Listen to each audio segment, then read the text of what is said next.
কাজ করেছে। ও একটা খুব সুন্দর গানে কাজ করেছে, আমি একটা খুব সুন্দর গানে কাজ করেছি। আর সবচেয়ে বড় ব্যাপার, এটা আমাদের বন্ধু করছে প্রিয়াঙ্কা। আর প্রিয়াঙ্কা যখন কাজটা শুরু করেছে সবার আগে ওর বন্ধুদের সাথে কানেক্ট করেছে। আমরা দুজন যেমন আছি, আরও বন্ধুরা আছে, আমাদের সব বন্ধুরা মিলে একটা কাজ হয়েছে। কাজটা খুব ভালো হবে, আমরা মজা করে করেছি সব কিছু। ইটস মজা। যে কোনো নতুন অ্যাপ এলে একটা কর্মক্ষেত্রর জায়গা তো বাড়ে, মানে সবার কাজের একটা জায়গা বাড়বে। আমি খুব খুশি সেটাতে, যে কাজগুলো হয়তো আমরা সচরাচর দেখতে পাই না সেগুলো একটা জায়গা পাবো। এবং অলরেডি এখন ওরা স্লেট অফ 20 নিয়ে নামছে, তার মধ্যে 10টা আমার এই প্রিয়াঙ্কাই করেছে, তার মধ্যে আমিও একটি মিউজিক ভিডিওতে আছি অনুপমদার গাওয়া।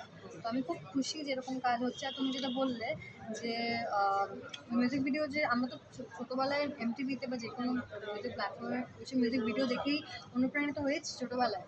তো ওরকম একটা ফিল ডেফিনেটলি আমার মনে হয় ফিরে আসার কথা। এই অ্যাপে এত রকমের কাজ হয়েছে already, so I am really happy.